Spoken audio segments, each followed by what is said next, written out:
Greetings, friends and fellow cigar bongs, guitar enthusiasts. You guys need to go online. Go to, I guess, eBay. I don't know. Get yourself one of these Holy Bible boxes. The reason being, my gosh, they smell so good. I mean, they're made of cedar. This is cedar wood. You can tell that. But when you cut into it, the aroma, oh my gosh. Man, if you could bottle that, oh my gosh. So not all Bible boxes are created equal. This one here has the hinges on the back, those style of hinges. So I just took them off and opted to make this a screw on. So this is, you're not going to be able to open this one here, but it is going to be solid.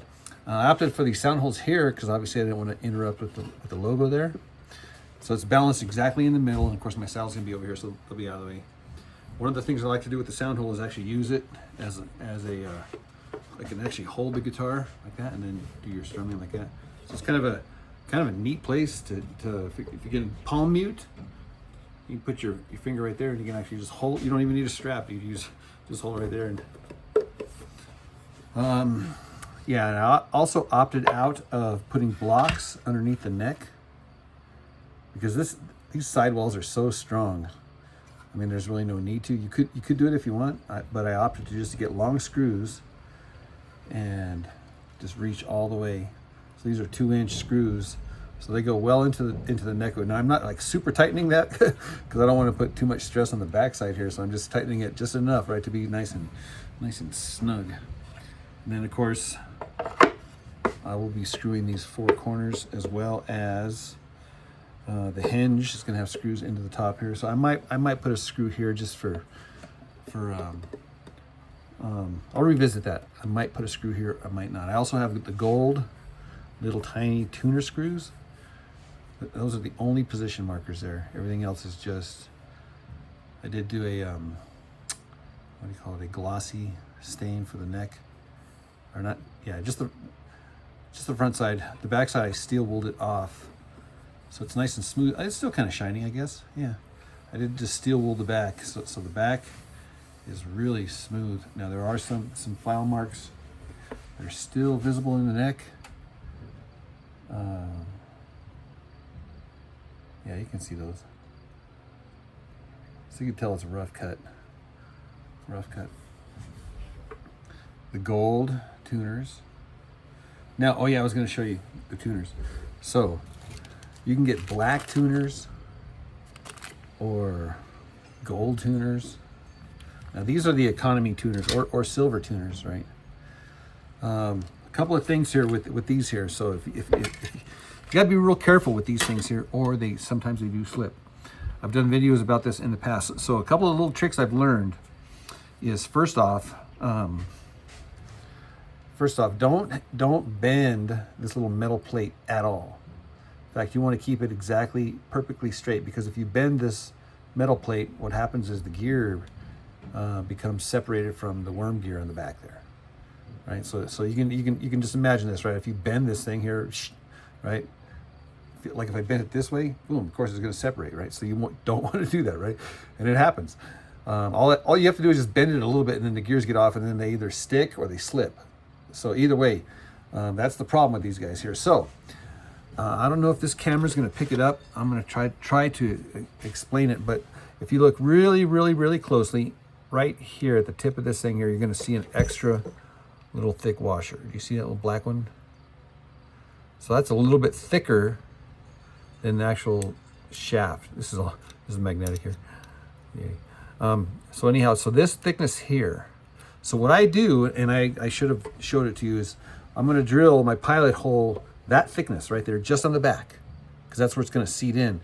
For the rest of the hole, I'm going to go with the 1/4 inch, which is the shaft, all the way up to the top side, where on the top, where did I set it down at? Here they are. These little guys here, and these come with the string packs. These are the grommets. The grommets come in the matching color as the tuner, so if you get silver, it's good to mix them up. Yeah, so anyhow, so this is yet another thickness. So you have 3 thicknesses. You have the thickness of this shaft here, boom. Then the thickness of this shaft, which is different from the thickness from this.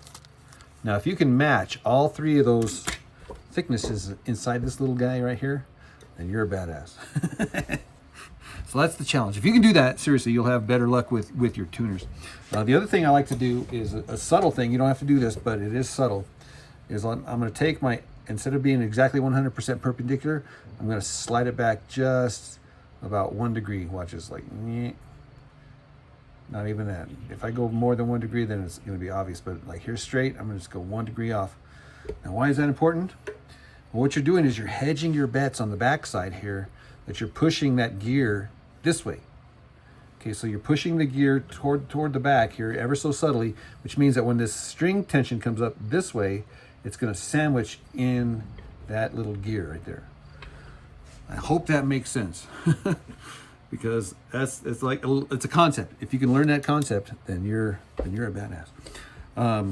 This one here, I opted to do single eyelets for each string, and all I do is make sure that it's low enough, lower than the top of this thing. So you want the string to go down right here into this hole. You don't want it to be subtle, right? You want it to be as down far. That's why I move these things as close to the nut, because if they're back here, then it's going to have more of a subtle angle, right? I want a steep angle right here, so I'm going to move these things up.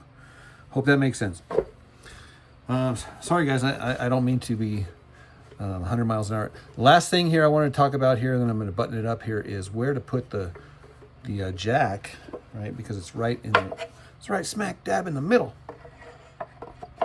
I've always been opposed to putting the jack on the top because I don't want anything to interfere with my playing. I normally put the jack here, but like I did, if I did, I'd have to offset to one side or the other. Not a big deal, but it just got me to thinking, what if I did put the jack there?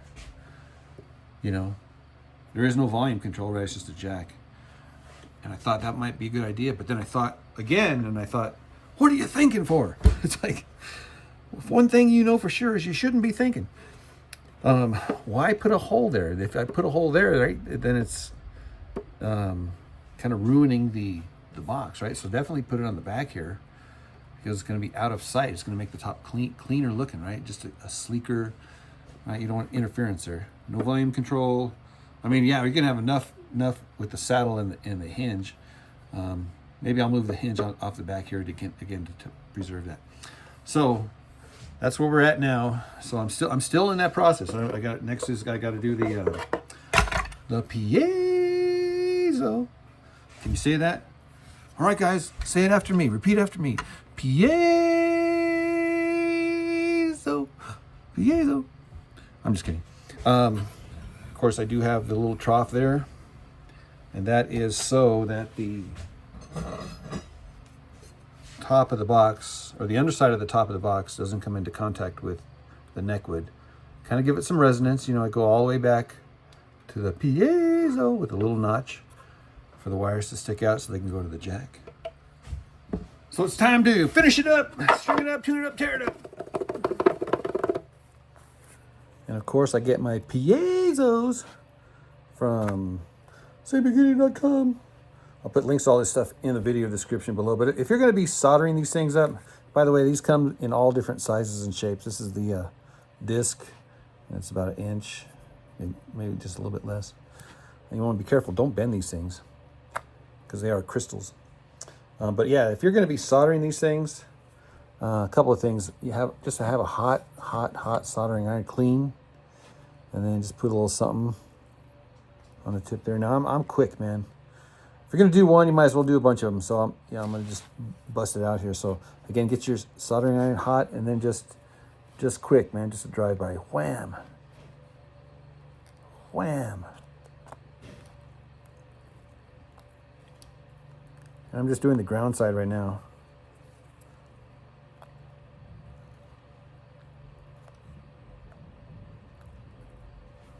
Eventually, again, you just kind of just touch and then put the solder, let it all melt together, and then boom, jump off. And ultimately, you know, I mean, we're just kind of just pre getting these guys. Then we're gonna do the same thing with the wire. Just get it hot on both sides, and then just touch, and then done. And you're done.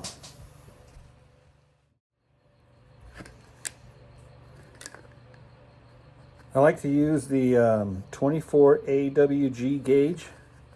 It's like the right thickness for hookup wire. You can go thinner or thicker. I also got a bunch of scrap wire that I use also, but this comes black and white, so it's kind of nice to have contrast there. You know which side's the ground. When it comes to piezos, it's real important not to get the ground mixed up. If you want an experiment, you can do that. Hook up a piezo backwards. In other words, do the ground side to the hot and then the hot to the ground, and see how that works out for you. I'm just throwing it out there. Okay, yeah. So all I do is I make this as short as possible from the piezo to the jack. Now you could have a bunch of stringed out wire and run it in a loop. You want less resistance. Wire is less resistance. Does it matter? Probably not. But it's more efficient and obviously more cost effective, right? Because you can get probably 10 million, billion, zillion piezos out of these guys. Just regular wire strippers. Actually, the other ones are better than this. These are the better ones because it's got different gradients, so I can choose the skinny hole, not cut my wire off. There you go. I can go one skinnier than that. The more skinnier you go, the less of these little fibers you get, and you want as many fibers as you can get, as many as possible. And I just trim it down and make it look neat. You don't have to do that. Unless you want to do that, then you have to do that.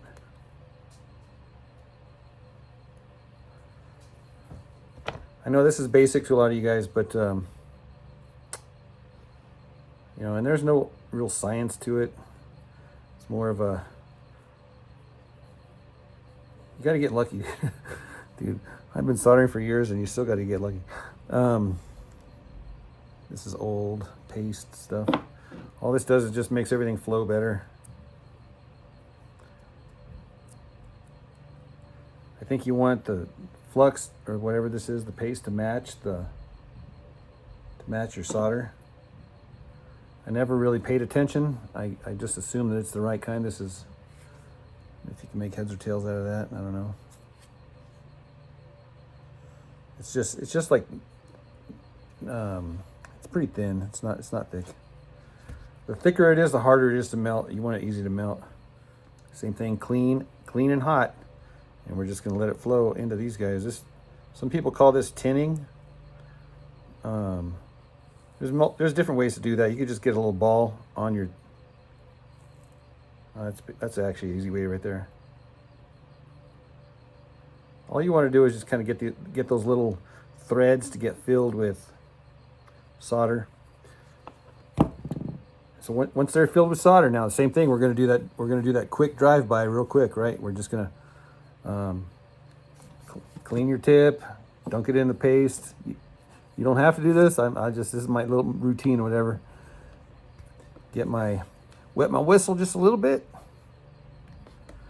And then kind of bend to make sure that the union's going to be right. And once I decide it's where I like it, just drop it, let it melt, and then I'm off. On and off. Bam, bam.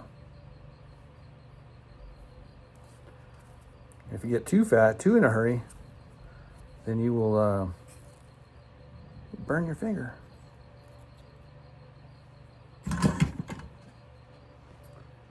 That's it. Now we're ready to hot glue it. The piezo embedded in hot glue. Wired to the jack. No ground wire needed. It's not necessary. You can put one if you want, but this is typically an acoustic guitar style guitar. It's off of vibrations. The vibrations from the string from the instrument are going to transfer into the crystal inside the piezo, and then those little fluctuations in voltage, all they are is just come out here. Now, remember when I was telling you I was debating where to put the jack? once I thought, even just for a minute, I realized it's got to be on the bottom. The reason being is because if it was on the top, then I'd have to worry about that wire coming off of the pickup. But if I leave it on the bottom, then I can take the top on and off. No brainer. Yeah, so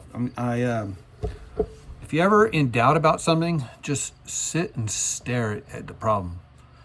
Just think it through. Don't be in a rush. Don't be in a hurry. Yeah, a lot of times I'm in the studio here and I'm just sitting and staring, thinking. Here's an example. I drilled the hole for the jack with the right size, and I stuck the jack through, and I realized, oh, it's too thick. The wall was too thick for the jack. It wasn't barely coming through there, right? So I couldn't screw that little thing on. So I was like, okay, I got to go back with a Forstner bit. Well, you already know if you got a big old hole, that Forstner bit is going to go, going to do a big old thing, right? So I thought, make a template. So I used the same size Forstner bit, went through this little thin little piece, this little shim. That was just enough for me to hold it on the desk and hold it in place firmly and tightly. And then this way, when I drilled with the Forstner, wasn't 100% perfect. It was pretty close, and so I could make this little hole here, the thickness of the wall here a little bit thinner, so I can get those threads onto the thread, so I can get it to get tight. You know what I'm saying? I had to do that. So sometimes you gotta just think outside of the box. We got a cameo. Hey, meow. So a lot of times, what I like to do is make saddles out of biscuits. They come different sizes and stuff. I've had these things for years, and so yeah, what it looks like here. What did I put it down here somewhere? Hang on. Oh, here it is. Here it is. What? Want to say hi to everybody again? All right. Her name is Gracie. My mom named her Gracie, and she's skinny because she doesn't get enough to eat. How often do you get to eat? Well, once every 2 weeks, huh? Yeah. No, we feed her all the time. I think she's got worms. That's her problem. We're guessing. So we're going to get her some worm medicine because she used to be fat, now she's skinny. Yeah, so biscuits. And so I, just put different layers on them or different thicknesses, and then sand them down to whatever size you want. Put a little slot and a little fret there. And might got to play around with it, the thickness, whatever, to get it to be right. So what I like to do is judge the height of this guy, the saddle. I judge the height of that thing by getting a long stick and pretending that the bottom of the stick is the string. So it tells me about how high it's going to be here. So typical build, just screws in the four corners. The hinge screwed on the back here. This is one of those wraparounders. I'm thinking of coming underneath through the back of the hinge to keep the strings on the downside. Might bump this little edge here, but I'm not too concerned about that.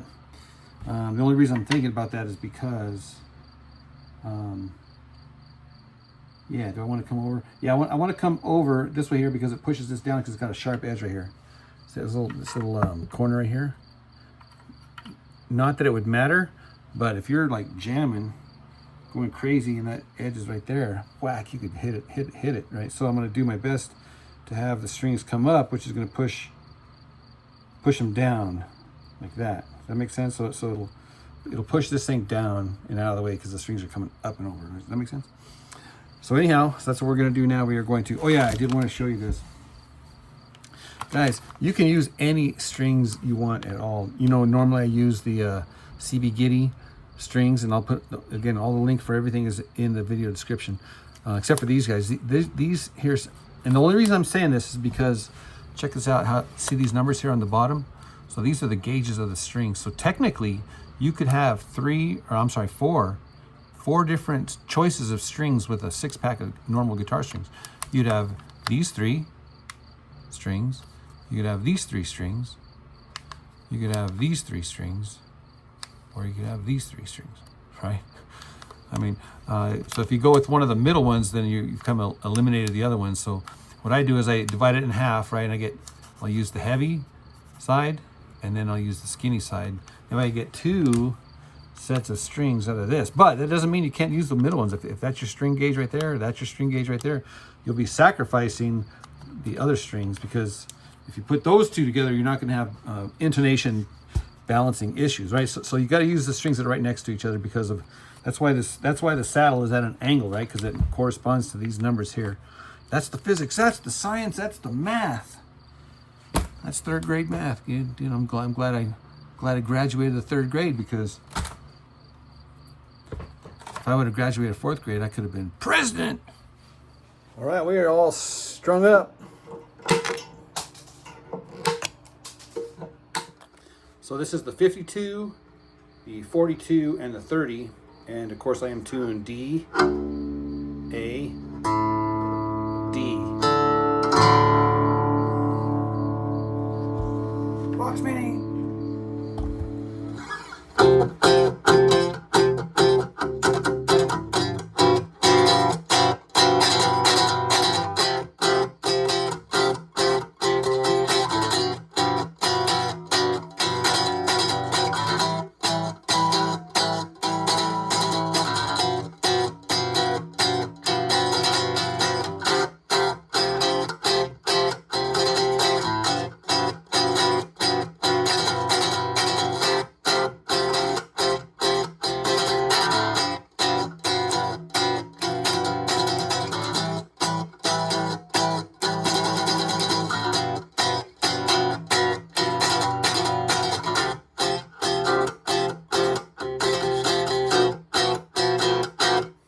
So fun. Oh my gosh. Getting black finger. I don't want to put this guitar down. Dang it. Thing to note here, the way the harmonics line up here with respect to the words there. Look at this here. So down here they're 12th fret, you know, the 19th, but right here it's right on these lines there. Right on that line, and then right on that line. And then the octave is right in the middle of the two circles right here. Isn't that crazy? That is not by design. That's a conspiracy. One of the songs I love playing, especially on a Bible box guitar, is What a Friend We Have in Jesus.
So easy way to tune is low string 7th fret, middle string 12th. Adjust it to get it straight, right? So those two got to match 7th fret to the 12th on the middle string, and then also on the middle string 5th fret to this high string 7th fret. Those got to match. And then top to bottom, double check.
So this video is brought to you courtesy the fan. Yay! So we're thankful for the fan. Yay! If you would like me to build you your very own custom cigar box guitar, or in this case here, a Bible box guitar, you can email me at this address right here, and we'll get you on the waiting list. Let's see here. I guess that's a wrap for this video, guys. Seriously. Thanks for watching. Thanks for checking out the links in the video description. I also wanted to give a plug for my Patreon.